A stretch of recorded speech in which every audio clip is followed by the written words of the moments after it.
Chapter 1. A gathering at Langley Hollow on a mist-shrouded afternoon in late October. The last guests arrived at Langley Hollow, an ancient estate tucked in the northern reaches of Derbyshire. The long drive, lined with blackened oaks and slick cobblestones, offered no warmth, only the hiss of tires through sodden leaves and the groan of branches bending in the wind. The Georgian house, gray and austere, its gabled windows like shuttered eyes, stood in silent anticipation of the reunion within. The drawing room was stifling, too warm, too floral, too tense. Logs snapped in the hearth, and the air carried the scent of polished wood and stale tobacco clinging to velvet curtains. Lady Evelyn Marsh sat in a carved armchair by the fire, her rings clinking against a porcelain teacup. She had summoned them, all nieces, nephews, an odd cousin or two, under the vague guise of family matters, though suspicion hung heavier than the words.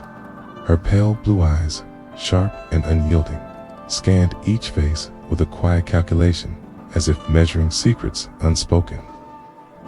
"You're late, Arthur," she said, as a tall, ruddy-faced man entered, shaking rain from his overcoat, still dressed like a Leeds solicitor. Arthur Marsh offered a tight smile. "You summoned us like a queen. I thought it fitting to arrive as a subject."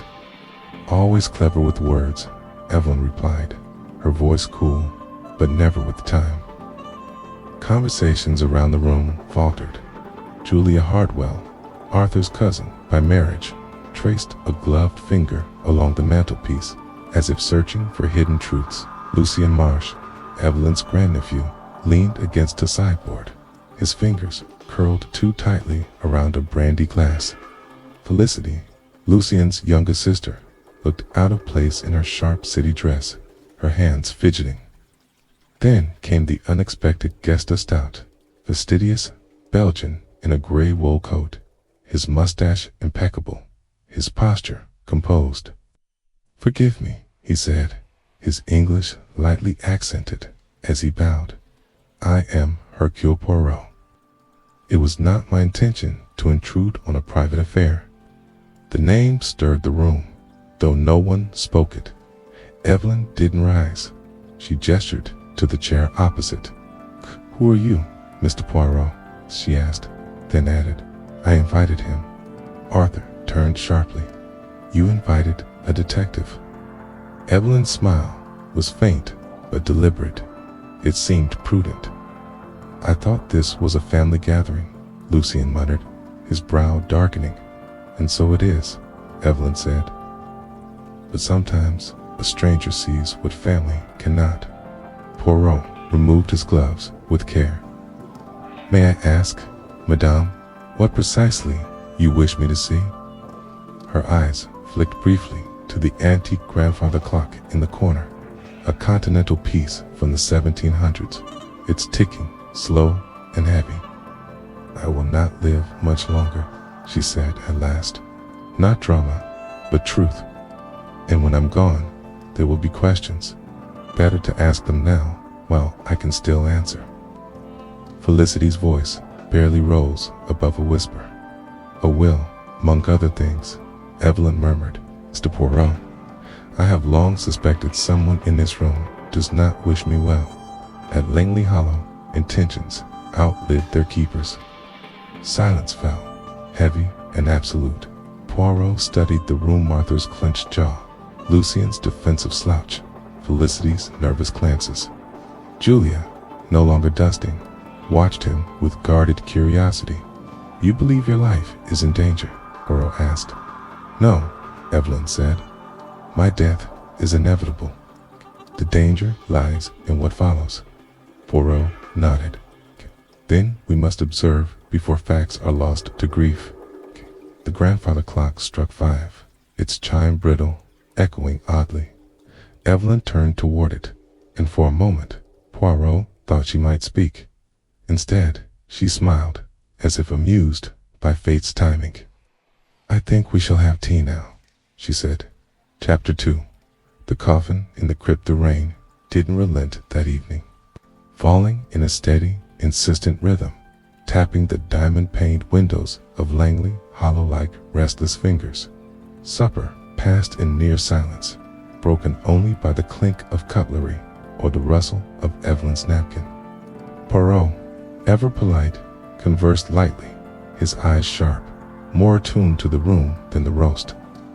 After dinner, the group drifted to the library, a grand, shadowed space where shelves climbed to the ceiling, smelling of old vellum and cedar polish.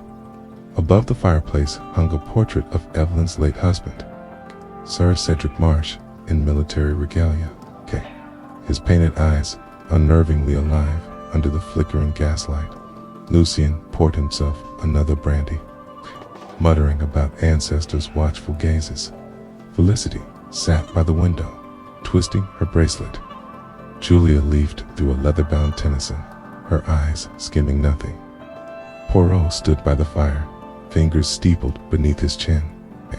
At 8, Evelyn rose without preamble. "We are going down," she said. Arthur's brow lifted, down to the crypt. A hush fell. Even Lucien looked up from his glass. "The family vault?" Julia asked. "At this hour?"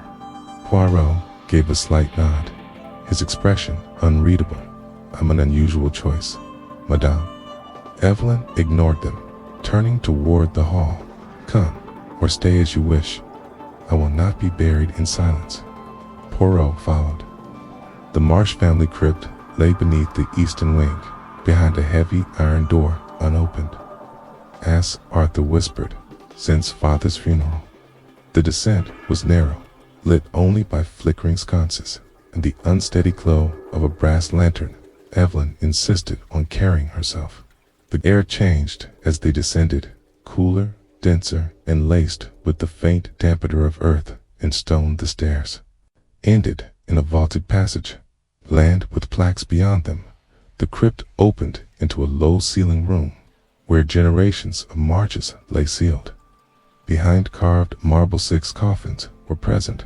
5 were ancient and dusty, their engravings daled by time, but the 6th farthest in the chamber was polished black wood, sleek and recent. Poirot noticed it immediately. "That coffin is new," and nodded. "Ordered last year after my second collapse. I had it placed here in advance." Lucien scoffed. "That's morbid, aunt." "Evelina, more morbid than the rest of life," she replied.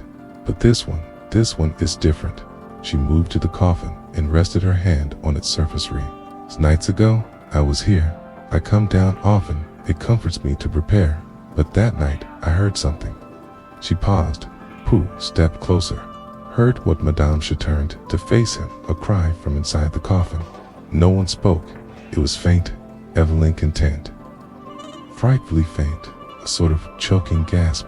I thought perhaps it was my heart, that I had imagined it, but then I came back the next night.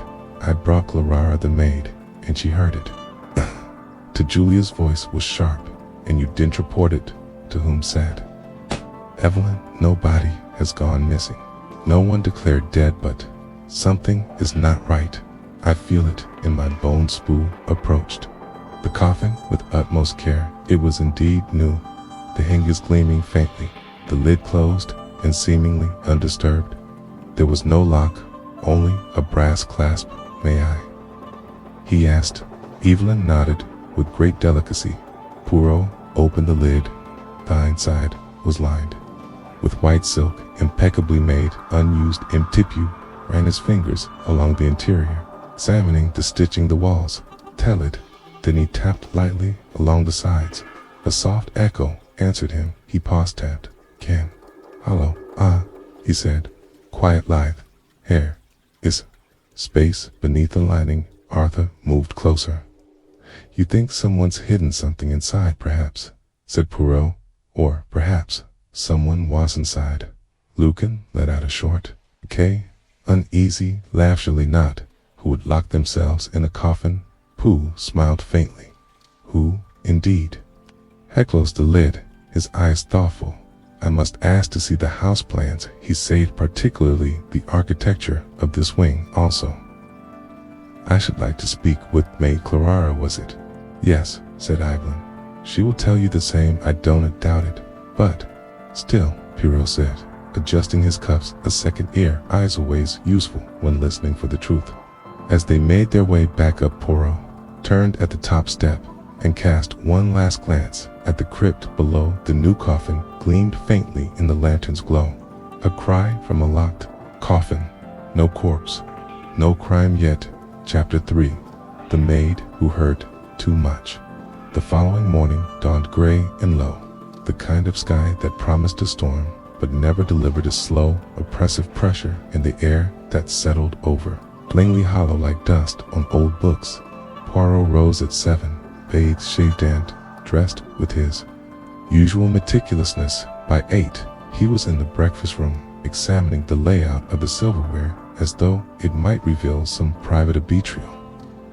Lady Anne entered shortly after, her frame rigid with sleep, poorly had, and dignity to long hail. She will be waiting in the east drawing room, she said, without greeting.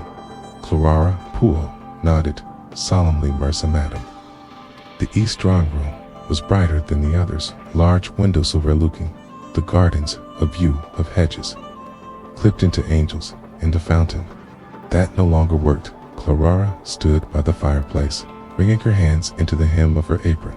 She was young, no more than 20, with red blonde hair pulled too tightly into a bun, and the kind of face that told on itself, every emotion flashing across her eyes before she could school them in tasselance. Monsieur Poirot, she said nervously. I didn't think I'd be questioned. Questioned, Poirot repeated softly. No, mademoiselle. This is not the police. You are not a suspect. I merely wish to understand the truth. I's like a locked room. We must find the key. Gestured for her to sit. She didn't. Clara clasped her hands tighter. It was 2 nights ago, Lady Evelyn Khaled. For me, just before 9, she said she wanted someone to accompany her to the crypt. She was feeling faint, and the stairs made her uneasy. Was surprised, but you don't say no to Lady Anne. No, Poirot said gently. One doesn't it? She brought the lantern. I brought nothing but my coat.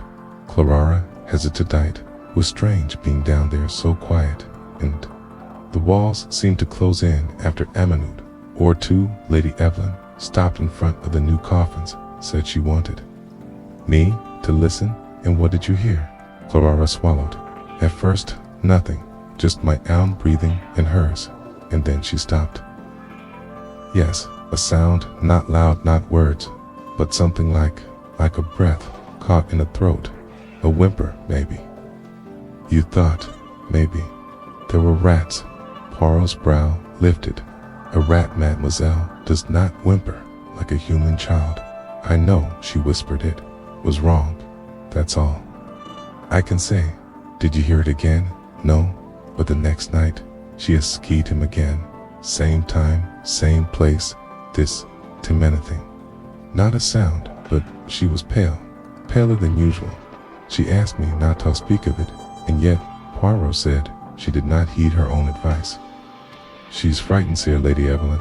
I mean, she don't show it. She's proud, very proud, but I see things way she locks her door now, the bell she had installed in her room. She don't trust this house anymore. Poirot nodded slowly. Tell me, Clara, was the coffin ever moved opened before last night? Not to my knowledge. It's sealed shut. It was brought down weeks ago by Mr. Trent, the groundsman. He and Lucien helped place it. Poirot raised an eyebrow. Lucien, he was involved at Lara, hesitated only for lifting. Think, but he's been strange, sir. Even before this, often out at hours, and last week I found muddy footprints leading from the rear stairs. The servant stares into the drawing room. Interesting, murmured. Pooh. And did you tell anyone? No, she said quickly. Deedsy, I was spying. Poirot stood adjusting his cuffs with precision. You are a keen observer. Mademoiselle Clara, that is no crimesh, gave a nervous smile. Do you think someone really was in that coffin? Think, he said slowly, that someone wanted Lady Anne to think so, which in a who's like this amounts to the same. He bowed. Think, you Clara. You have been most helpful." As Poirot left the room, he found Hastings waiting in the corridor, freshly arrived by car and looking half frozen from the journey. "Good Lord, Poirot," he said, brushing water off his coat. "What have you gotten yourself into?" This time, Poole smiled mildly. "Ah, mon ami. Mystery most curious," a cry heard inside a coffin, but no corpse, no criminal, and yet a who's full of secrets. Hastings grinned. "So the usual?" Then Poirot chuckled. "Yes, but with the faint scent of the surreal." "And I do not like Sorrel," sings Hastings. "They lack order. What's the plan? We speak to the groundsman. Next, Mr. Trent. I believe he knows more about that." "Coffin than he has," admitted Hastings, raised an eyebrow. "You think have planted something inside." "I think," said Poole, pausing on the stairs that soon meandered. "But it is not what was inside that troubles me, Hastings. It is what washed that sound. It was a rare message, not for the dead, but for the living chapter, for the groundsman's secret path. Clung stubbornly to the estate grounds, blurring the outlines of trees and hedges into pale gray silhouettes from the upper floor of Langley Jalapuro. Gazed out through a frostless window as Hastings nursed his tea-visited hearth. So Hastings said at last, "This Trent fellow, the groundsman, what makes you think he's involved?" Hugh's hands were clasped neatly behind his back. "Mon ami, in a house where the dead do noticed peacefully, one must pay close attention to those who handled their arrangements of death." The coffin was brought in, quietly placed, deliberately empty. Yet no one has confirmed how long it truly remained untouched. "You think he tampered with it?" "I think," said Poirot, "that he had opportunities. When one possesses opportunity in a mystery, even silence becomes suspicious with." A soft knock at the door. Clara reappeared, her eyes uncertain, begging, "Pardon, sir, but Mr. Trent is in the stables. Said he'd be out by the west paddock this morning." Poole inclined his head. "Mercy, Clara, you err." Most efficient moments later, he and Hastings set out through the western grounds, umbrellas cutting a narrow path through the drizzle. The garden paths were slick with damp moss, and leaves clung to their shoes with each step. Langley Hollow stretched ahead in all its melancholy grandeur, the unmanicured grounds, now overgrown and sullen, like a memory gone untended. They found Mr. Trent repairing a broken gate near the paddock wall, his back hunched beneath a waxed coat, hands grimy with grease and rust. He was a man of few words, weather-worn and hollow-eyed, with a voice like soiled, dry, heavy, and slow. "The Belgian den," he said, without looking up. "New they'd sense." Amina Barreau's eyes twinkled. "You are perceptive, monsieur." "I ain't no monsieur," Trent grunted. "Just a man with mud on his boots." "Ah," Poole said gently, "and perhaps mud in places no one else treads." "Yes." Trent straightened, his expression flickered. "I do not accuse." Poirot sighed. "Once I asked only about the coffin, the one recently installed in the crypt." Trent took off his gloves, revealing scarred hands. "Carried it down myself with Mr. Lutin. Lady Evelyn insisted it be done in silence, like it were a real burial." "You sealed it?" "Of course." Poirot nodded. "Did it remain untouched from the day it was placed until now, I suppose?" Trent said slowly, "I didn't check. It's a coffin's empty hood. Bother with it." Poirot's voice sharpened. "Someone who wanted to be heard from inside, perhaps." Trent's eyes narrowed. "Now, that's nonsense." "Is it Hastings?" asked Trent, hesitated. "I heard rumors from that maid crying in the crypt, but I wasn't there. I keep away from that place unless told." And yet Poirot said, "I am told you used their stairs last week, came in through the east garden, muddy footprints. No explanation why." Trent turned away slightly, his posture stiff. "I was shaking the east wall," he said, after a pause. "A storm damage." Poirot stepped forward. "And did the east wall call you into the drawing room?" Trent glanced at him, sharp. "Now, what are you getting at?" Poirot was silent for a long moment. Then, there is a path, he said, beneath the chapel, overgrown, forgotten, nailed directly from the outer cemetery to a brick door in the crypt. Wall sealed, but not impossible. Trent didn't answer. I saw the weeds trampled. Poirot continued. Old flag. Stones cracked anew. It is an old servant's passage, once used for discreet funerals. It was never meant to bury a pen, and yet someone has reopened it. Trent's jaw tightened. You saying? I did. I am saying someone with keys and knowledge did. Poole said calmly, and perhaps someone who knows that not every coffin holds the dead. Sometimes it holds a warning. Trent looked down. The silence stretched long between them. When finally spoke, his voice was thick. She made me promise, he muttered. Lady Evelynette, to speak of it, of what Hastings demanded. Trent looked up. There was Simeon in that coffin, but only for one night. Poirot's eyes widened, though he did not move. Go on. Trent sighed. It was Lucien's idea, a sort of twisted pranks, sated. Had unsettled the old woman, said he wanted to test her nerve. He crawled in through the back wall passage, lay there an hour or two, whispered Knock-a-thon. He came out, thought it was a great joke. Poirot's expression was unreadable, and Lady Ellen didn't speak a word for a full day. But letter. She called me in private, told me what she suspected, that Lucien wanted to drive her mad, or worse. Bro drew a long breath.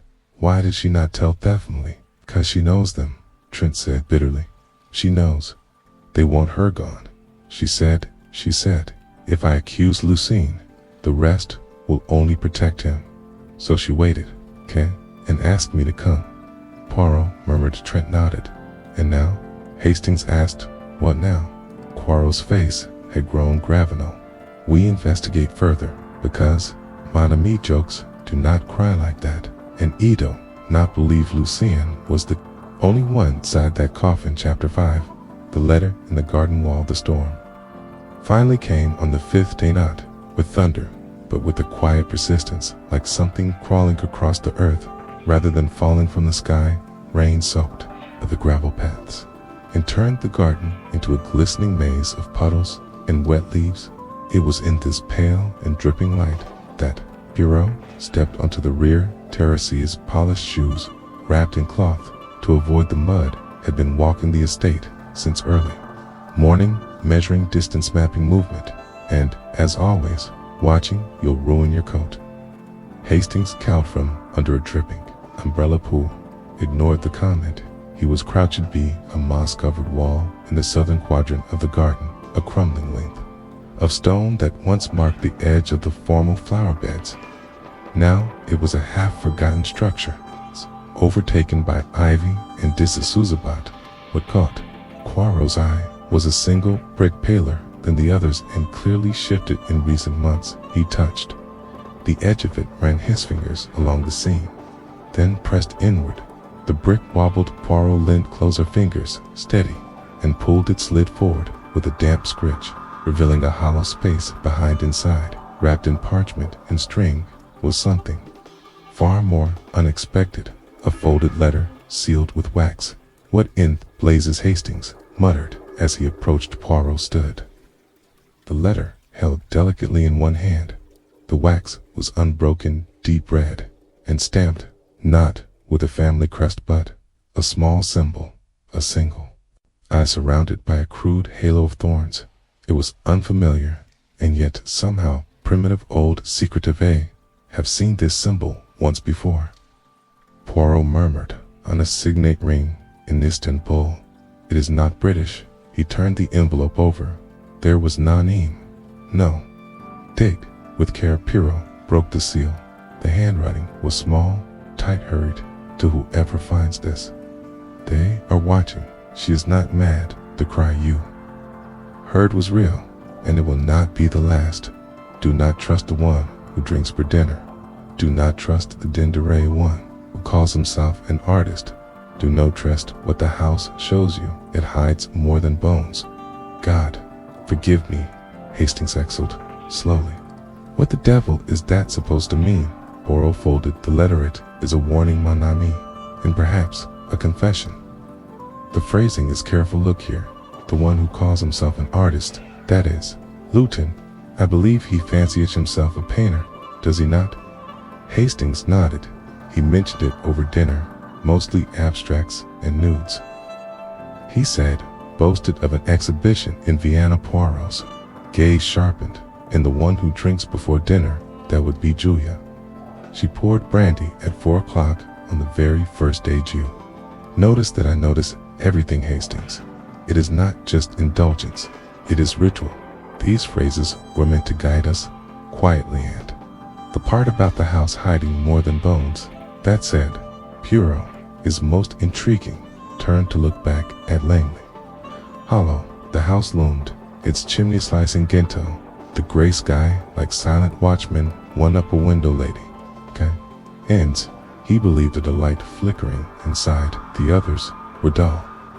I believe someone placed this letter in the wall, weeks ago, maybe longer. They feared for their life, or a dear mind, then why hide it?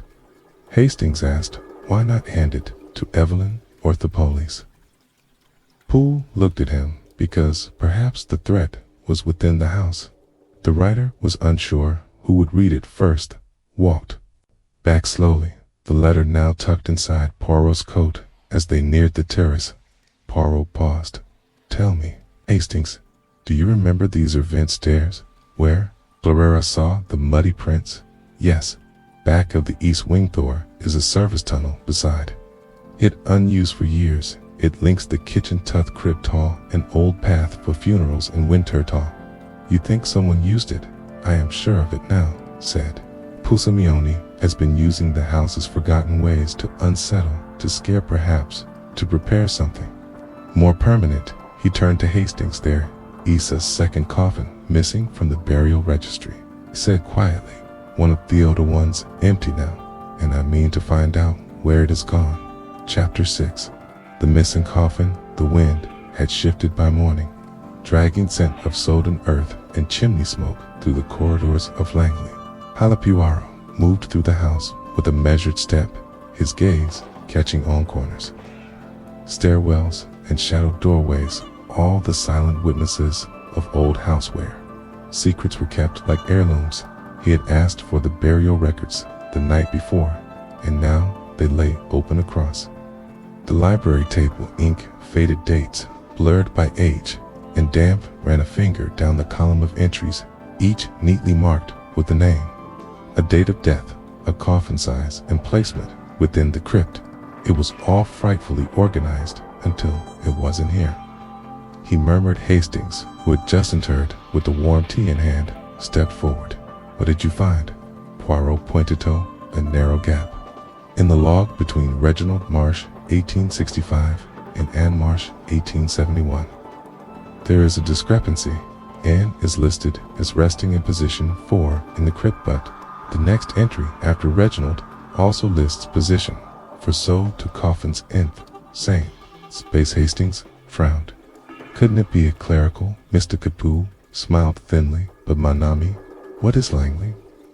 Hollow, if not a house. Thathery's on precise appearances. He closed the book. We are going down again. The crypt was colder than before, the air heavy with silence, felt alive, not with presence, but with the memory. Poirot's spotless shoes echoed lightly as he descended the stone steps once more. Hastings, behind him, flashlight in hand, inside. He counted the coffins again. 6 still. Position 4. D, said moving toe. The middle left alcove, the plaque on the wall. Read Anne Marsh, D, 1871, correct. Coffin beneath was simple, dark oak, heavily aged, but as Poirot pressed a gloved hand against the wood, he felt something wrong. It was too light. Pooh gave you a short breath and looked to Hastings. Help me, if you will. Together, they shifted the coffin slightly. The base scraped the stone.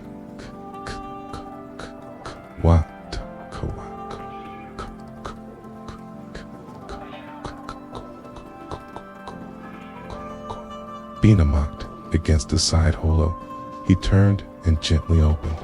The light inside was not a body, not even bones, merely dust. And cloth, a rotted linen disturbed. Recently, dear Lord Hastings, muttered. Poirot nodded slowly in. Marsh is not here, and has not been for quite some time. He reached inside, gently moving aside the fabric, revealing not a corpse, but the remnants of some things else. A strip of linen, faintly marked with red-brown stains, and a broken cufflink pool held it up to the light. The symbol on it was unmistakably a tiny eye within a circle, nearly identical to the one stamped in Waxon's hidden letter. This symbol, Poirot said, was not part of the Marsh family. It is older and darker, a sign of a society that once dabbled in pervade punishments, shame rituals. Hastings squinted. Are you saying there was cult? No, not in the dramatic sense, Poirot replied. But these old families, they had rules and consequence, things buried deeper than the dead. He paused. And someone has disturbed Etal. The door to the crypt creaked. Suddenly, they both turned. Lucien stood there, unshaven, holding a silver cigarette case. Well, he drawled, this looks rather serious. Poirot offered a polite nod. Bonjour, Mucusy. Believe we have found one of your ancestors misplaced. Akita leaned against the stone wall, casual to the point of absurdity. Why? Are you accusing me of now theft of bones, grave robbery? No accusation, Poirot said mildly. Only questions. Well, you'll have to ask Lady Evelyn. She's the one with all the answers. Shoes down here again last night alone. Poirot's brows lifted slightly low. Lucien shrugged. She told Julia she needed solitude. Something about a dream she had. Poua's expression became unreadably. Did she say what the dream was? Lucien's grin widened.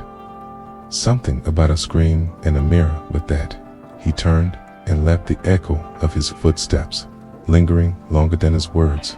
Poirot turned back to the empty caffeine screen. He said quietly, was not a dream.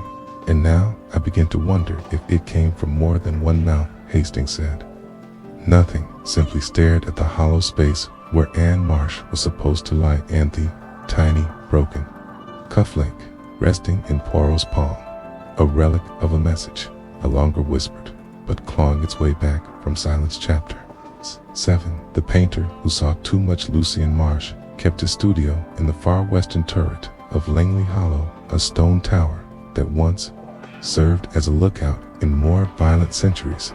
Now its narrow spiral staircase led not to guards or rifles, but to canvases, oils, and a man with a reputation for charm that soured upon scrutiny. Poirot climbed the steps just after luncheon, with Hastings trailing behind, still fuming from the earlier discovery. Don't like him, Hastings muttered to Smug. Too smooth, oui mon ami, Poirot replied, but such men often talk more than they mean. To the trick is not stopping their speech, it is listening underneath it. At the top, they found the studio door ajar. Lucien was seated on a tall stool, dabbing vermilion onto a large canvased painting. Was strange. A tall woman without a face, standing beside an open coffin, filled not with a body, but fire. Well, he said, not turning if it is any detective and his moral compass. Poirot stepped inside a vivid piece. Lucan dabbed once more, then set the palette down. Dream inspiritus. I told Aunt Evelyn the unconscious has better taste than we do. Dreamsies, Poirot said softly, and yet your work speaks of something deeper. Pain, perhaps guilt. Lucien turned. You think I'm guilty of something, don't you? You think you are hiding something, which is different, he chuckled. What makes you think that? Poirot's eyes flicked to the canvas. The woman has no face, and yet her posture is identical to Lady I in the coffin.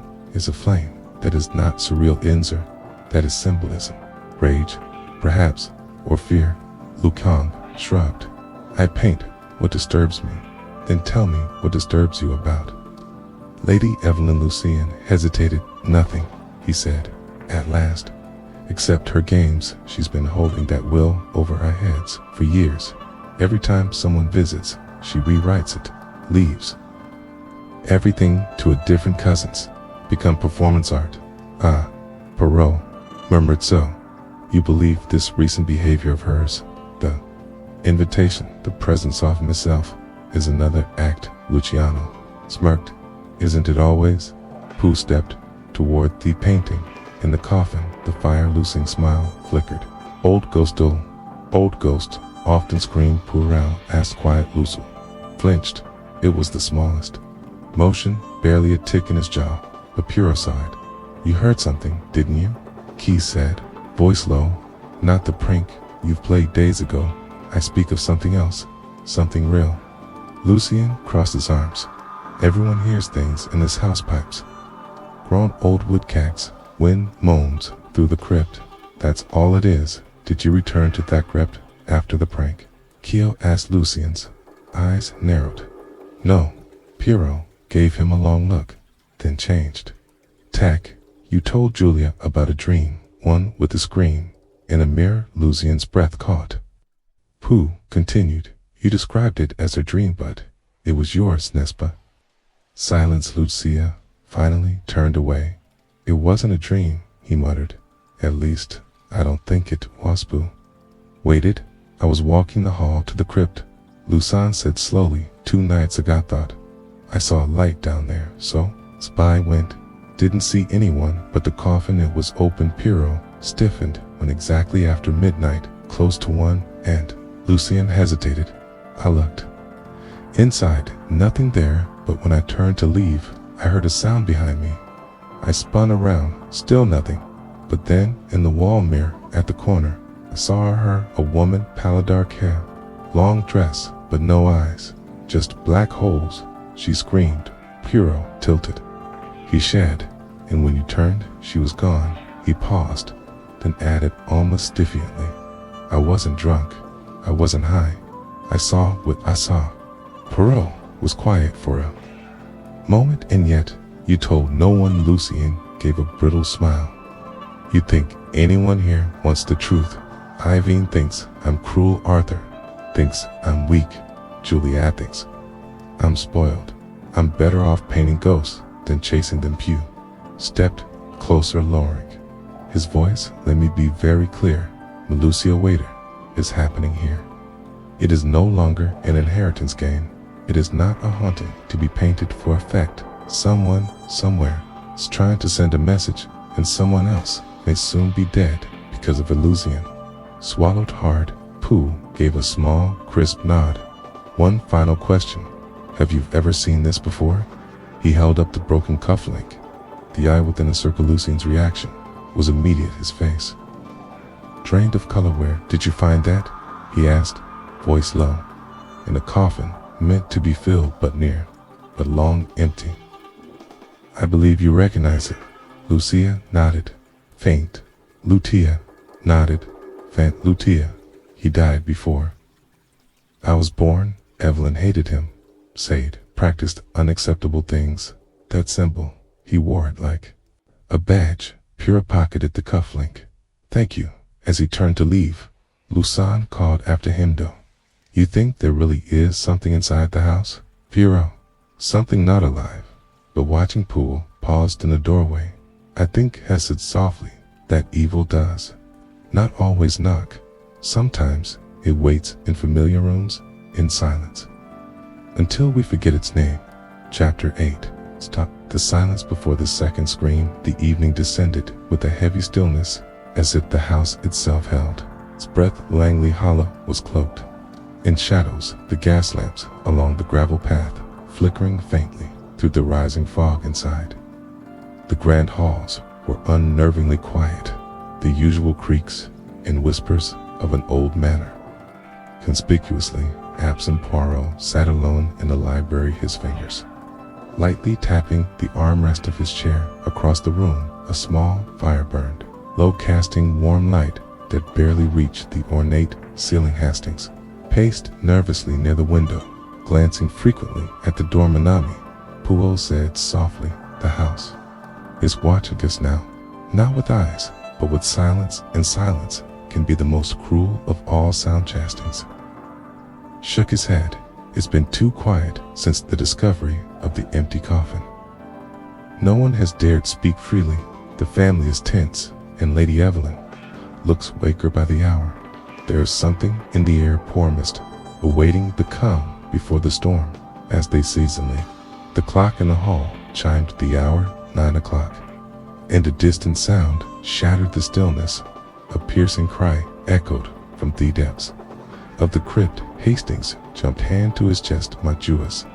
That Poirot rose instantly. Yes, it was.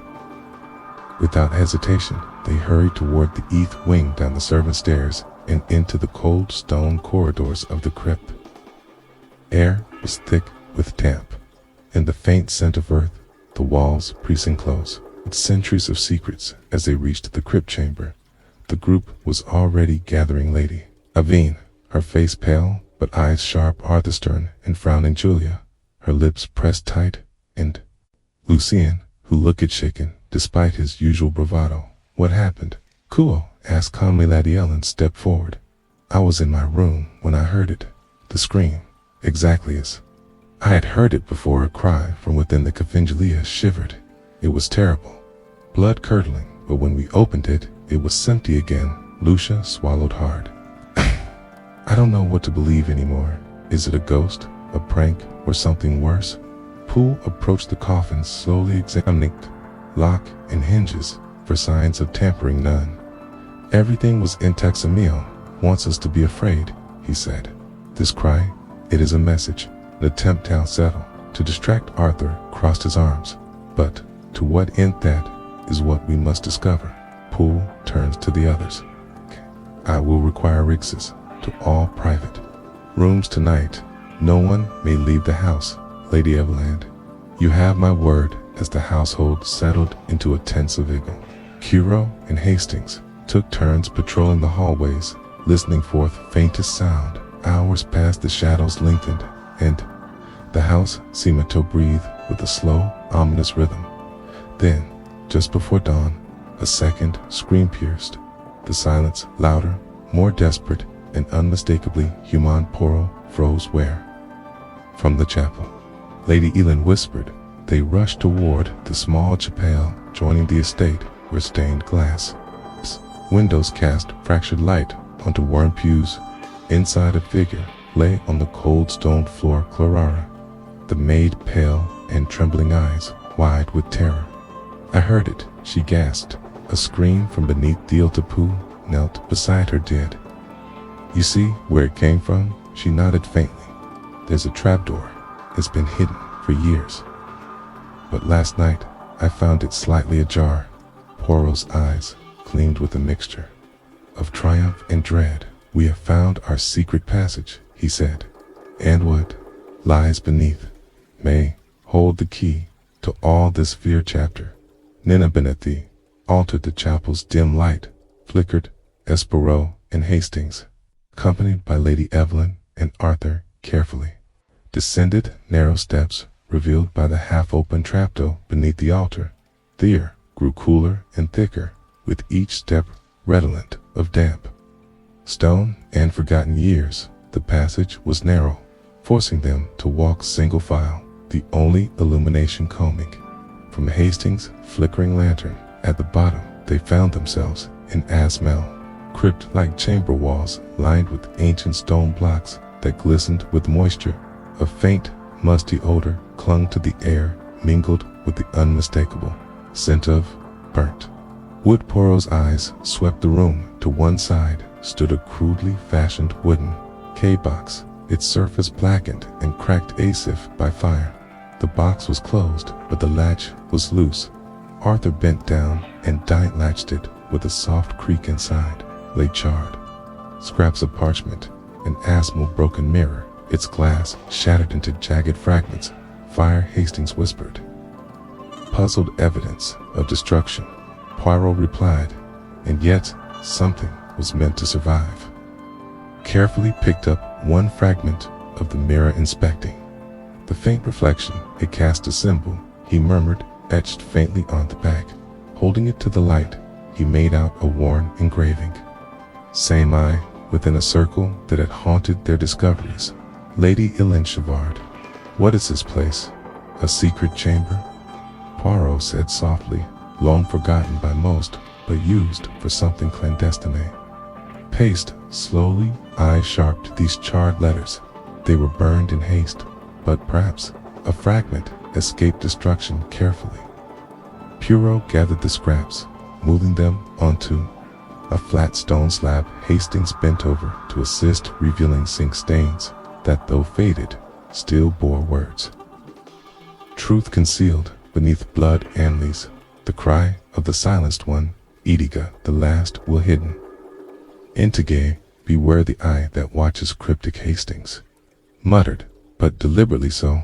Poirot replied, the warning from the past, meant for those who knew how to read between the lines. Suddenly, a soft noise echoed, the faint scrape of footsteps from above. Everyone froze.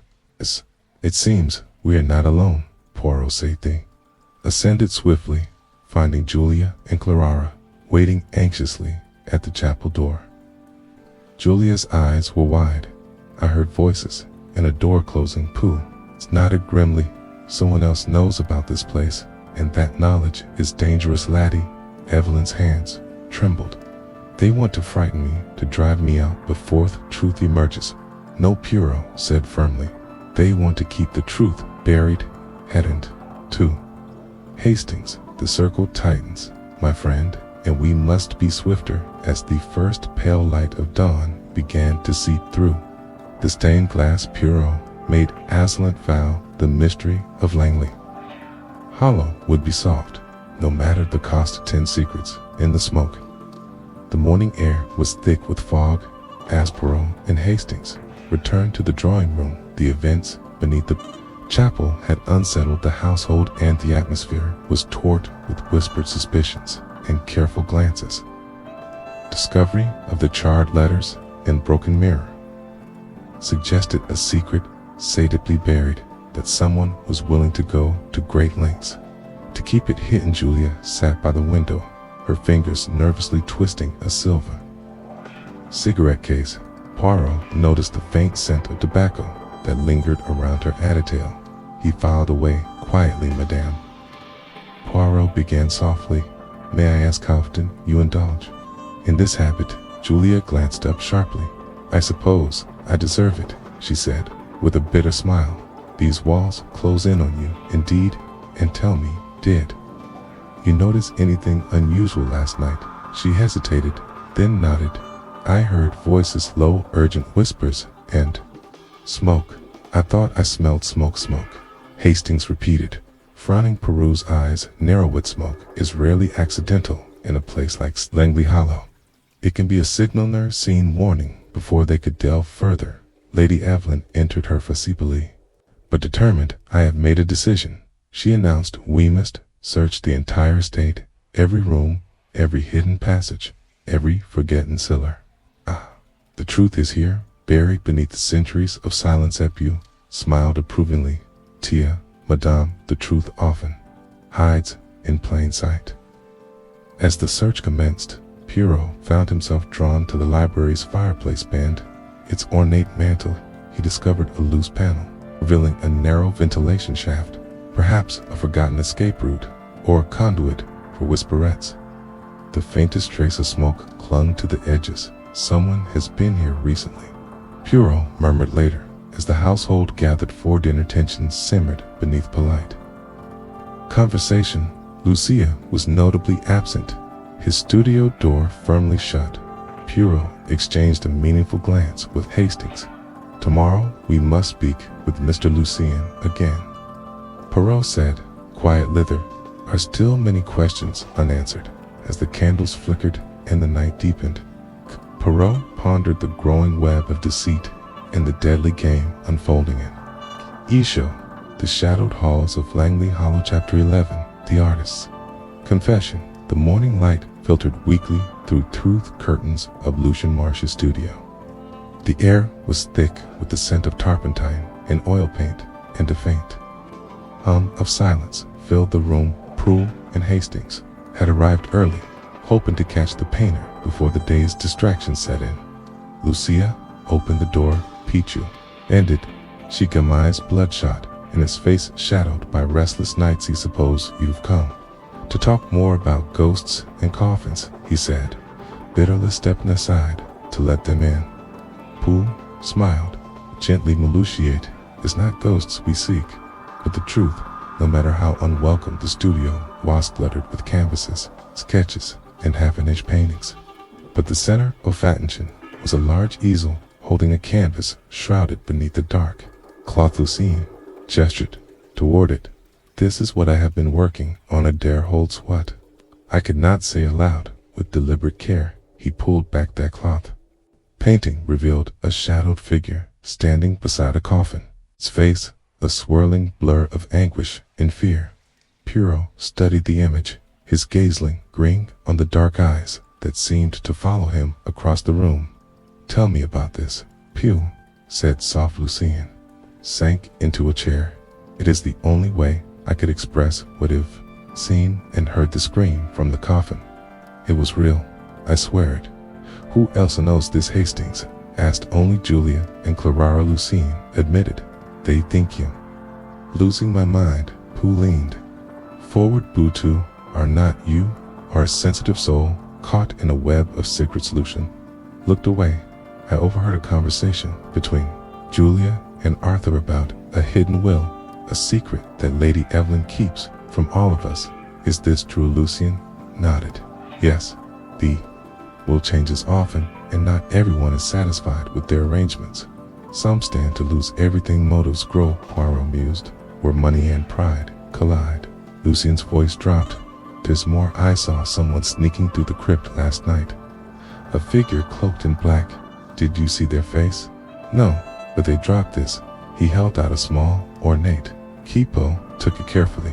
This will open a door, no doubt, perhaps one we have yet to discover. As the confession settled over the room like smoke, Poirot felt the invisible threads of mystery tightening the painter's visions.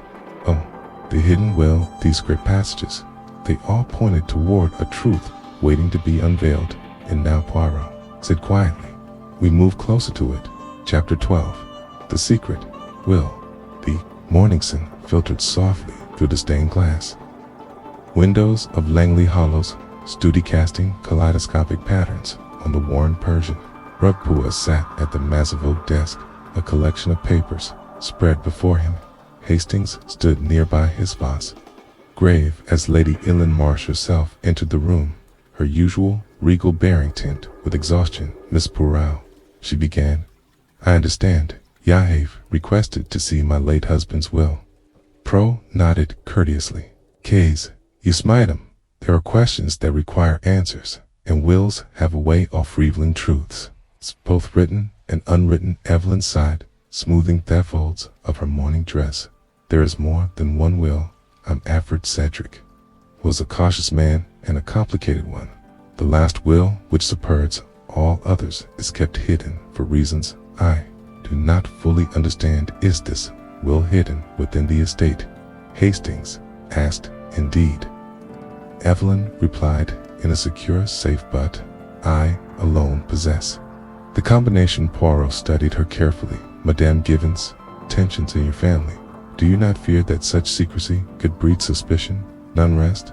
I fear much these days, she admitted, but I trust you, Mère Poirot, to handle this delicately. With Evelyn's reluctant consent, Poirot requested the key found by Lucien the previous evening. The key fit smoothly into the brass lock of a large carved cabinet in the corner of the study. Inside was an iron-bound safe, its surface worn by time. After a few moments of quiet effort, Poirot withdrew a thick envelope sealed with a crimson wax stamp bearing the Marsh family crest. He broke the seal and unfolded the carefully typed pages. But then, as he read, his brow furrowed. The will was intricate, leaving substantial sums and properties to various family members, but with conditions, contingencies, and a final clause, stalk ominously of a hidden truth to be revealed. Hastings looked up. What does that mean? Poirot folded the document and turned to Evelyn. Madame, this hidden truth might relate to the disturbances we have witnessed, the cries, the empty coffins, the secret passages. Evelyn nodded slowly. There was an incident long ago a familiar scandal, buried to protect reputations. Cedric's will was to ensure the truth remained concealed until the right time. Yet, the right time appears to be now, Poirot said. The door opened suddenly, and Julia entered. Her expression taut. I overheard, she said quietly. The will's conditions have caused more than unease. There are those who would go to great lengths to secure their inheritance. Poirot glanced at Hastings. Indeed, Hastings, the game is no longer one of secrets, but survival. Chapter 13. Shadows in the night at Langley Hollow was a living thing creeping, watching, whispering. The fog settled thickly over the ground, muffling footsteps and bending the faint glow of lanterns into ghostly hollows. With the ancient manor doors clicked shut, shutters rattled against the windows. Every shadow seemed to harbor secrets. Poirot sat by the window of his room, hands folded, eyes sharp. Hastings had retired early, exhausted by their relentless tension, but Poirot remained vigilant. He knew that danger often came cloaked in darkness. At nearly midnight, a sudden noise breathed silence, a muffled scrape from the corridor. Poirot's eyes narrowed. Ketis, a cat. He rose and moved toward the door, listening carefully. He caught the faintest whisper of movement downstairs, creeping along the hallway. Who reached the main staircase and paused below. The grand hall lay cloaked in shadows, pierced only by moonlight streaming through stained glass. There, a figure slipped through the gloom, a silhouette in black, moving with deliberate purpose. Who goes there? Poirot called softly. This figure paused, but did not answer. Instead, it darted toward the light. Poirot descended swiftly, calling for Hastings. Together, they intercepted the intruder.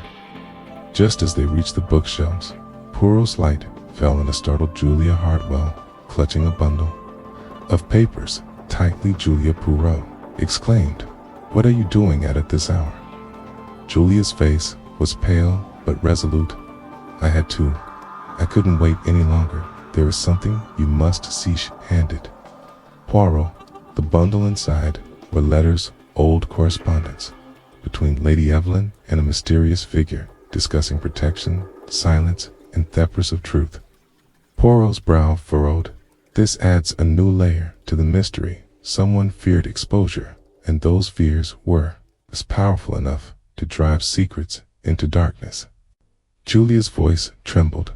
There's more. Lady Evelyn once feared for her life. She confided in me about threats, but she never said from whom. Poole folded the letters carefully. Night holds many shadows, Madame Julia. Some are cast by the past, others be the deeds of the present. Suddenly a scream shattered the stillness, piercing, urgent, and chilling. It echoed from the crypt. Below, Poirot's eyes met Hastings's. The night silence is broken once more. Chapter 14. The cry from the crypt. The scream reverberated through the ancient stone corridors, a raw, haunting sound that seemed to claw at the very walls of Langley Hollow. Poirot and Hastings were instantly alert. Their footsteps echoing as they hurried toward the crypt, joined swiftly by Lady Evelyn, Julia, and a few of the household staff. Heavy iron door to the crypt was ajar when they arrived, a faint flicker of lantern light spilling into the darkened hall. The air inside thick, heavy with the scent of damp earth and something else, something metallic and sharp. Inside, Clara lay on the cold stone floor, her face pale and eyes wide with terror. She trembled uncontrollably, clutching her apron to her chest. What that bit? Quo asked, gently kneeling beside her. Clara struggled to speak. I heard it again, the cry from inside the coffin.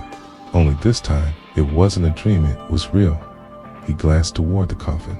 It's polished, black surface gleaming gaminously in the lantern light. The lid was slightly shifted, as if someone had disturbed it. Var's gaze swept the room, searching for clues. The lock on the coffin was broken, the brass clasp twisted and bent. Someone has tampered with it, he said quietly. and whoever did it wanted us to nullity. Evelyn stepped forward, her voice trembling, but resolute. This ends tonight. More secrets, no more hiding. Pooh nodded, agreed. We must confront this darkness directly. He turned to Hastings. Prepare the other Swedes will watch through the night.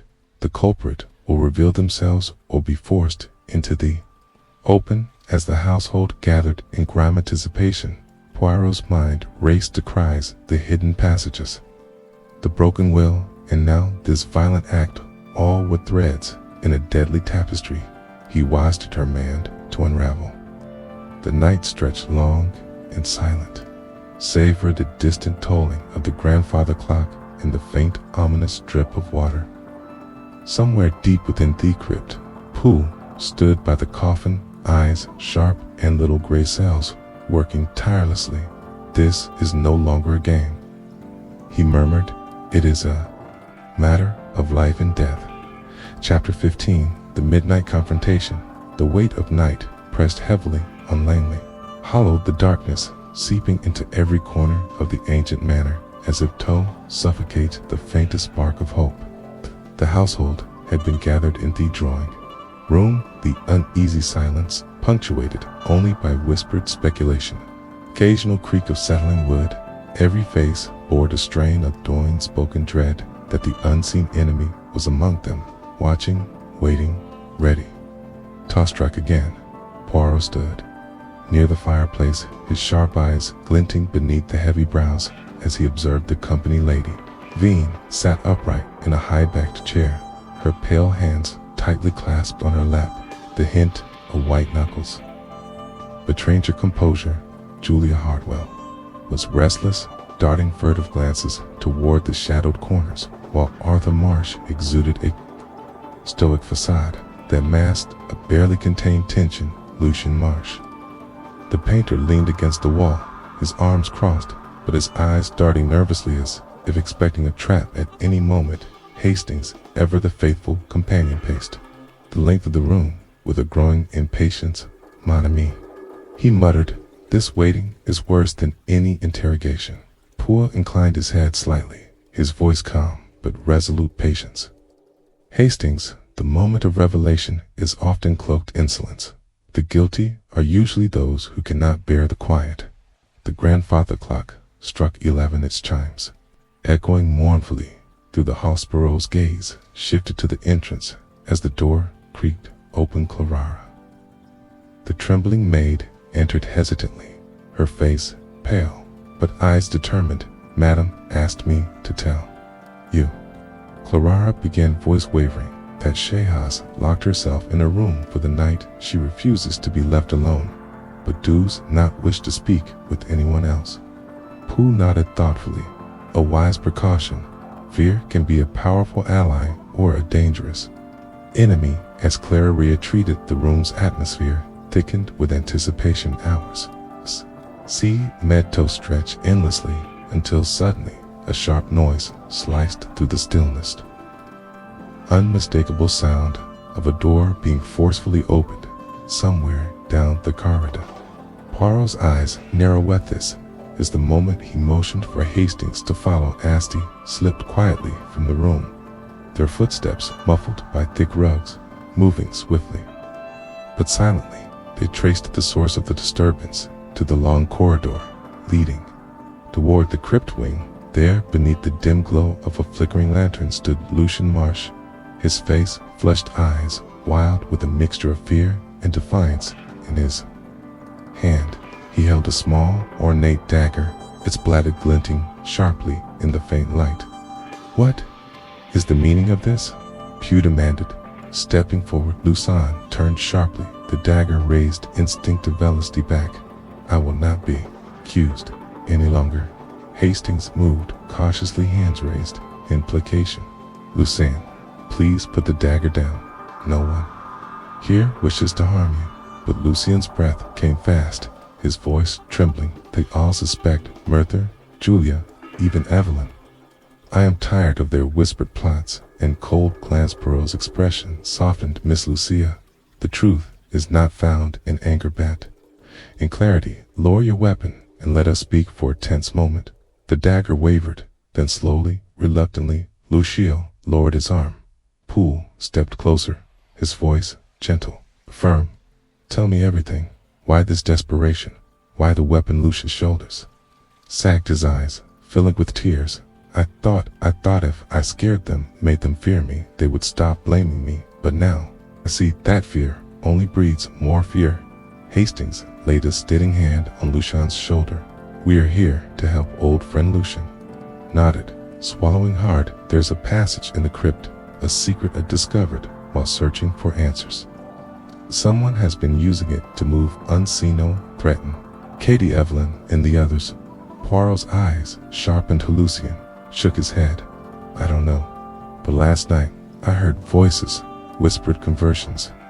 Plotting, I followed the sounds and found Julia and Arthur rooking near the crypt entrance. Julia Poirot repeated, surprised, yes, they spoke of hiding something, a second will, a truth that could ruin us all. Pulled, turned adaptly. We must confront demons. They retraced their steps, the echoes of the clock striking midnight. Let's follow with them, a grim reminder that time was running out. In the dim light of Delabriere, Julia and Arthur stood near the fireplace, their faces tense as Poirot and Hastings approached Madame Massey. Poirot began, we are aware of your conversation by the crypt. The secret you guard are unraveling. Julia's eyes flashed defiantly. We protect the family. Liguzzi. Arthur's voice was cold. The past must remain buried. Poirot's gaze was unwavering, but at what cost? Innocent lives are at stake. A sudden crash interrupted them, the sound of a heavy object striking the floor from the hallway they rushed out to find. Clara sprawled on the ground, unconscious, but alive. A small vial shattered beside her. Pool knelt beside her, examining the contents. Poison. Hastings clenched his fists. Who would do this? Poirot's gaze swept the assembled faces. The shadows grow longer, but soon the light will reveal the truth. Chapter 16. The poisoned truth. Clara's body lay on the faintly flickering rug near the hearth, pale and still, as if the very life had been drained from her veins. The shattered vial beside her bore the unmistakable scent of belladonna poison, as old and deadly as the manor itself. Poirot crouched beside her, his face a mask of controlled concern. Hastings stood rigid, his fists clenched tight, his mind racing with anger and confusion. This is no accident, Poole said quietly, most to himself. Someone in this house sought to silence her, to prevent her from speaking the truth. Lady Evelyn, seated in the nearest chair, her face drawn and haunted, reached out a trembling hand. Poor child. She was frightened, too frightened to say which. Knew. Julia paced nervously by the window, her eyes darting between the shadows that pulled at the corners of the room. Arthur remained stoic, but visibly tense, and Lucien stood with his head bowed, the weight of recent confessions heavy upon Ambrose, smoothing his cuffs with deliberate calm. We are dealing with Morethin, mere family disputes. Now this poison is a message, a warning to anyone who dares to uncover the secrets. Langley Hollow conceals. Hastings nodded. But who would go tacit lengths? That is the question.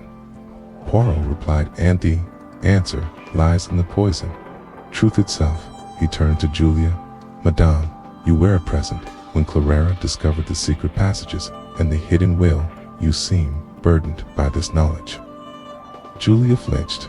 I had my reasons for silence. His family's reputation was at stake, and yet your fear allowed this poison to take hold, Poirot said softly. Fear is a poison far more potent than any vile theorem.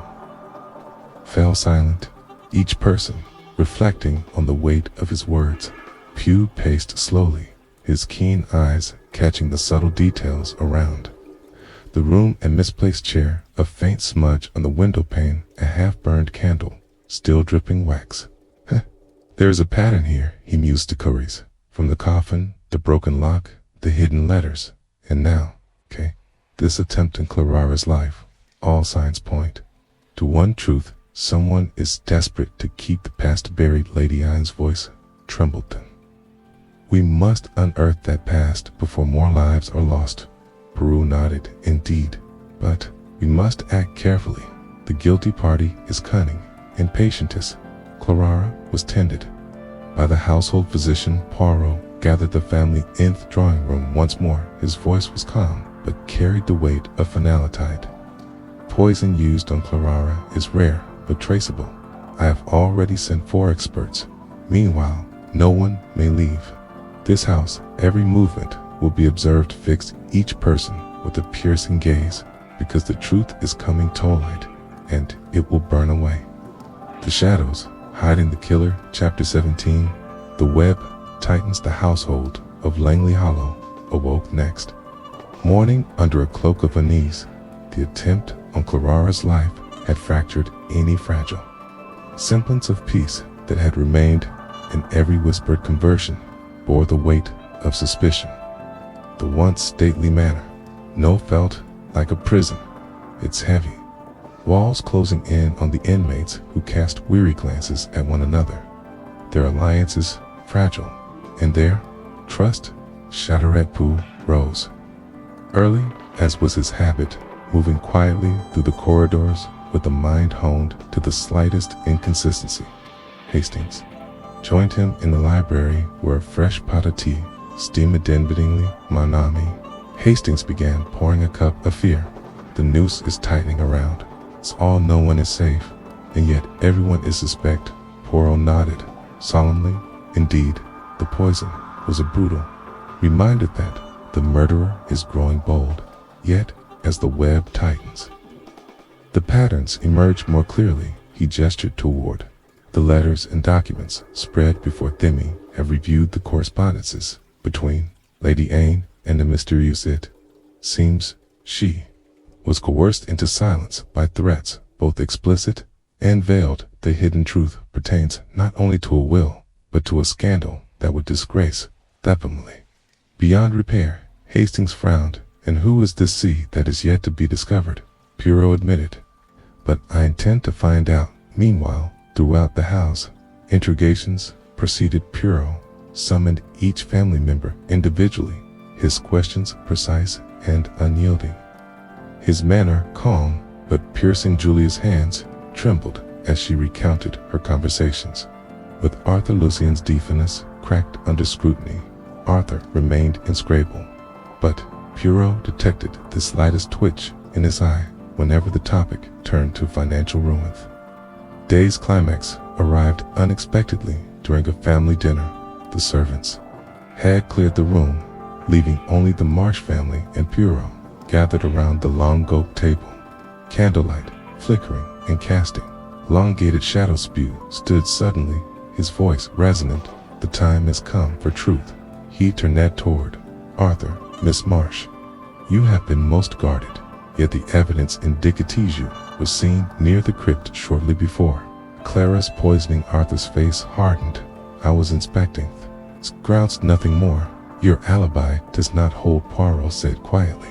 Several servants report hearing raised voices and the clatter of metal near the crypt entrance at that time. Arthur's jaw clenched. I deny it. Poirot's gaze swept the room. Ever denying does not erase facts. There are those who would destroy to protect their inheritance. Evelyn rose, her voice trembling, but resolute enough. We have lived too long in shadows. If this is the end, it must end now. Suddenly, the door burst open. Clara, weak but conscious, was led in by the house physician. In her hands was a small folded piece of paper. Poirot took the note with a steady hand. Unfolding it carefully, he read aloud. The eye sees, all trust no one. The truth lies where the shadows fall. A hush fell the message. Washingly clear. Poirot's eyes locked onto each face.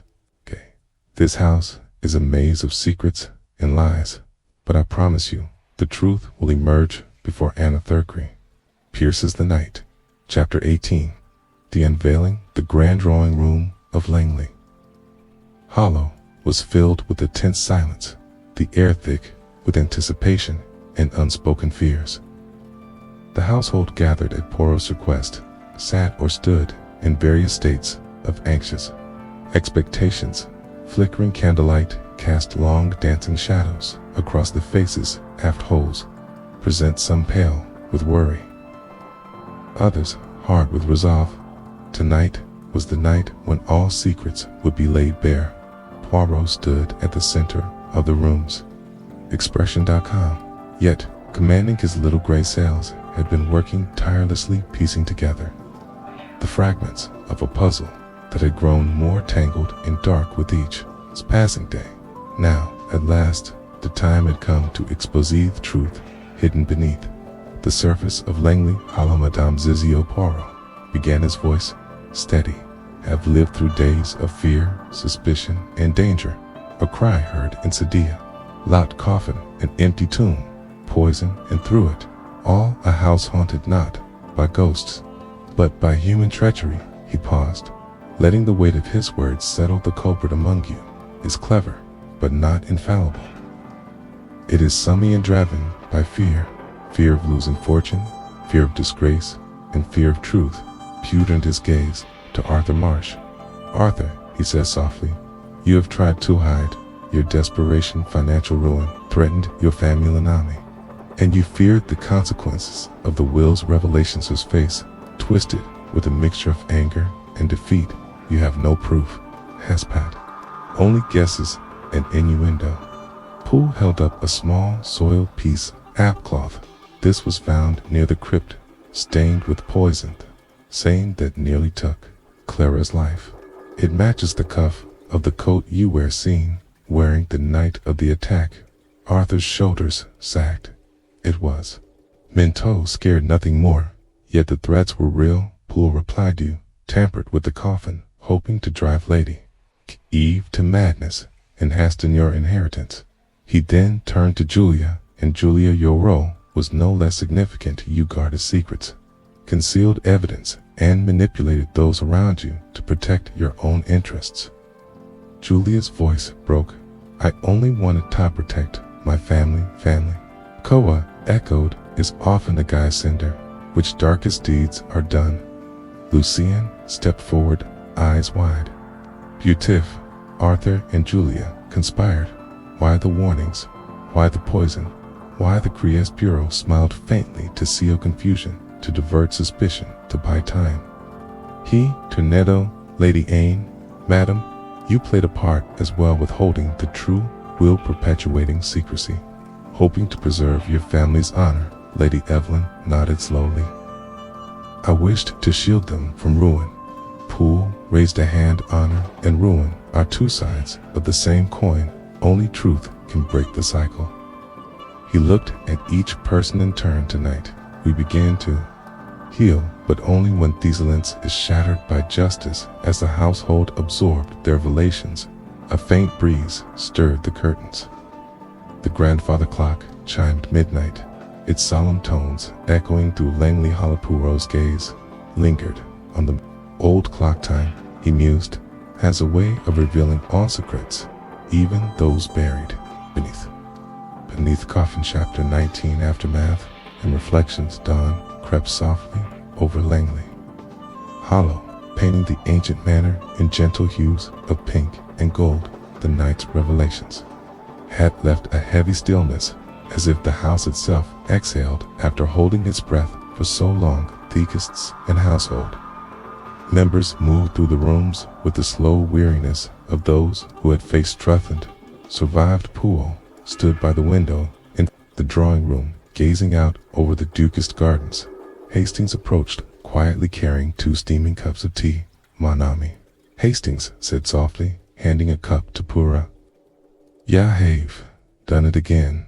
Unmasked the shadows that haunt the living. Poole smiled, faintly accepting the tea. It is not I who unmask Hastings. It is truth itself, ever potential, persistent. I merely follow where it leads. Hastings sighed, and yet, Casey was unlike others, so many layers of deception and pain. Poirot nodded. Indeed, poison was not only in the vial, but in the hearts of those involved. Fear, greed, and misguided loyalty, lady. Ellen entered her steps, measured but lighter than the night before. She paused near the window, looking out with a contemplative gaze. "Thank you, Mia Poirot," she said quietly. "You have brought clarity to a troubled house." Poirot inclined his head. "Madame, it was sore courage to invite me here that allowed the truth to surface without your strength. The cries in the coffin might never have been heard." Julia and Lucian appeared together, tentative but resolute. Julia's eyes were clearer and Lucian's posture less burdened. "We must rebuild," Julia said. "Not only the estate, but the trust that was lost." Luca nodded and remembered that even the darkest secrets can be a lesson. Poirot looked around the room at the face marked by hardship and hope alike. "Langley Hollow will heal," he said, buoyantly, "because its people choose to confront the past rather than bury it to priors the morning." Light grew stronger, casting away the shadows. Poirot allowed himself a moment of quiet satisfaction.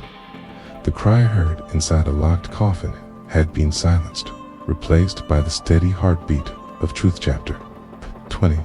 A farewell to Langley Hollow. The morning sun bathed Langley Hollow in a soft golden light, as if the manor itself were awakening from a long and troubled dream. The heavy fog that had cloaked the estate during the nights of mystery had lifted, revealing the garden's own gentle bloom and the ancient stone walls warmed by the early race.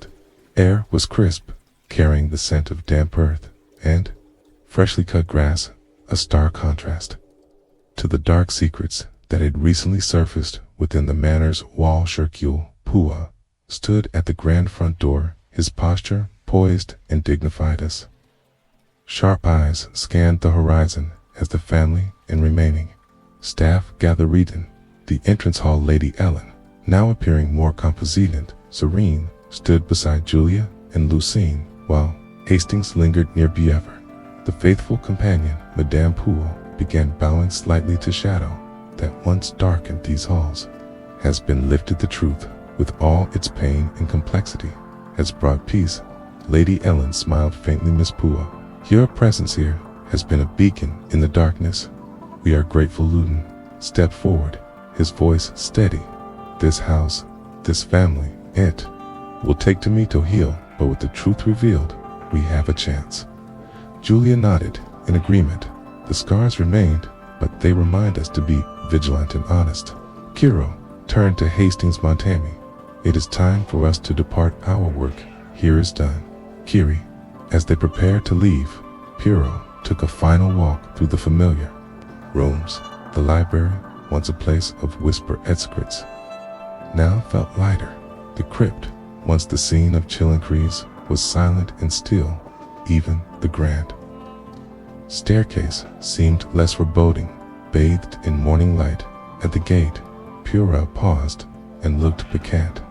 The manor, one last time, the cries that had echoed inside a locked coffin were now distant memories, reminders of the darkness that can reside in human hearts, but also of the resilience of truth and justice. Langley Hollow, Poirot murmured, has told its story, and now it may rest with that. He turned and walked away, Hastings by his side, as the manor settled into a quiet, hopeful dawn.